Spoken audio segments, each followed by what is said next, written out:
with this project, like, I mean, obviously you do music videos, you do performances, all that stuff. Like, I guess with this being your project, your Izzy project, were you able to embrace more parts of the creative process than normal? You know, maybe he was talking about dope cinematography, you talking about outfits and all that. It just sounds like it's a lot more. Did you really get to, you know, maybe stretch your own capabilities and really go for more than you usually do? Of course. Well, actually, no, it's not actually more than I usually do. Because normally with all the videos that I drop, not technically, I style myself. So I style myself. Even when the videographer comes, like I'm on FaceTime with them after to edit. And then it's like, even with locations, I pick that, etc. But this time, because it was like a bigger production, I brought on Troy Massa to do art and creative directing alongside me. And then I also brought on Nikki Billie Jean to do fashion directing alongside me. So it's like I have more time to actually focus on other things because choreographing, but even down to the locations, like I was the one like having to call. So then what was Lang doing? Langmia wasn't doing anything. Langmia was it's like that. No, so Langmia was like the project manager. So obviously I'm not Langmia's only client. You feel me? Yes. You know, he's out there in the world, and you know, I've let the bird fly. I said, go out there, spread your wings. He didn't fly. You allowed him to fly. I allowed him to. I said, be free. You are the LeBron James to his Richie Pop. I'm weak. So like obviously with Lang, like he's helping with like logistics. So he's like on the phone with Suf, like, okay, when are you coming in? What flight date? Okay, so let me put that on the calendar. Okay, when do you need this in? Okay, Rico, okay, you need to come in from Jersey. Okay, let's book this, then let's book that, then let's book this.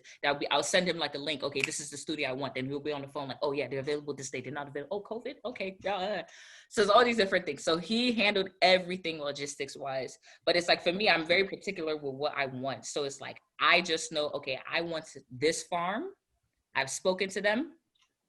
Can you go and close the deal, basically? So yeah, I was hands-on with everything, even like with editing, like Suf and I were on the phone. I have my tripod, we're on the phone. We're like, okay, let's try that. Okay, export that, send that to me. Let me sit with that. And then we'll go back. So it's like a collaboration with everybody, like from hair to makeup to the fashion to the creative ideas, because like I already have an idea, but then I could give it to someone else and then they'll be like, okay, but maybe we should try this. I'm like, oh, that's fire. Let's do that. So it was a collaboration with everybody. So it's like myself in every department of this project alongside the other person. You know what I'm saying? So yeah. Is 11/25 a specific, like, is there a reason for that specific date? Or is it just because it's before Thanksgiving? Quickly. You keep asking me questions. This guy is he's even doing cool well. That is what he's supposed to do. Oh my God. Questions. Yo, she's rejecting the questions. It's so funny. Wow, this is the first one, Izzy, yo. I know. So so obviously it was supposed to actually drop on October 20th for my 21st birthday, right? But during that time, the NSARS protests were like happening. So you don't want to distract anybody from that, because like it would be very insensitive, especially as a Nigerian, and having like my demographic being mostly Nigerians. So now I would be like, hey guys, yes, I know you guys are out there protesting for a better Nigeria, for a better father's land, but like, hey, come watch my projects. You know what I'm saying? So I was just like, okay, we're just gonna shift it to a different date. And then even on my birthday, that's when the Lekki Tollgate massacre happened. So it's like, okay, yeah, so we're gonna push this. I feel bad then. Huh? So I feel bad then. Because I released my book on 10/23. Oh, you did? On 10/23. But I put out a post. No, Femi, but we still haven't done like Femi's full-on conversation about his book on this pod yet. So so it's like, you know, Olamide had his project out during the time, you know, and he stopped promotion. Davido had his album available for pre-sale and he stopped promotion. So it's like, there's some people who like, they didn't know that the Lekki Tollgate massacre was going to happen. Yeah, I don't think anyone expected that. So it's like, I don't think people would look at you and like, oh, you're evil for releasing your book. Like, that's your baby. You put in a lot of like effort into it. So it was my daughter's birthday. So you have a kid?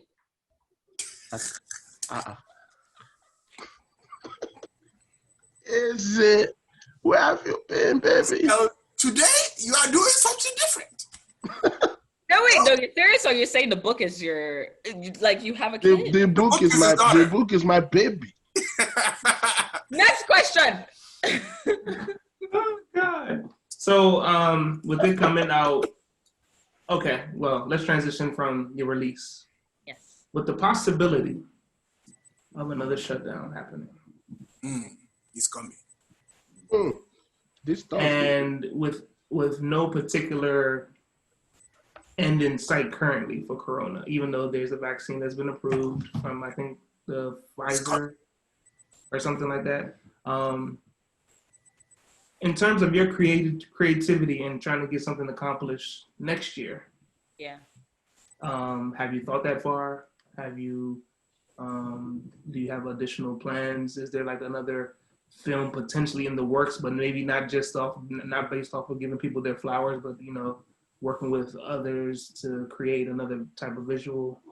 I don't know. I'm just throwing things out there to see how you can navigate, because it's hard. I mean, it's hard for every creative.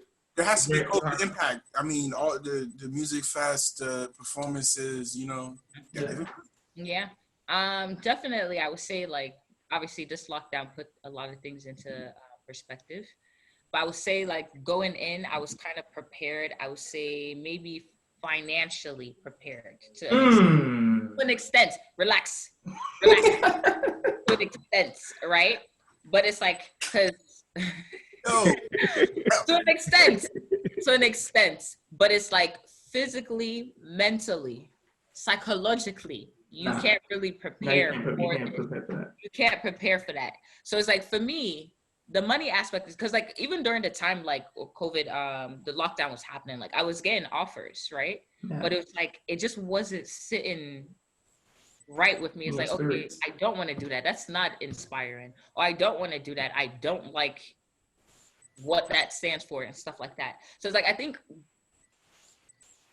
opportunities are always going to come in, hopefully, knock on wood. Yes, they're always going to come in, but it's like, I just want to be able to do what I want to do. So hopefully this project can, like, even with the rollout and it coming out, can give birth to something I can't even dream about, right? So that next year, God forbid, if let's say the world doesn't open back up, I know another way. Like, it just makes things a little bit clearer as to what it is I want to do. Right now, my mind is focused on how do I drop this? How do I drop the merch? How do I create the experience for people who aren't just in the US? Like, how do I touch and also say thank you to my fan base in Nigeria or in any other country around the world, right? So that's kind of like what I'm thinking about now. I think everything else will make sense, or will start to make sense, because I know I'm doing what I want to do, right? So anything else that comes outside of that is like meant to happen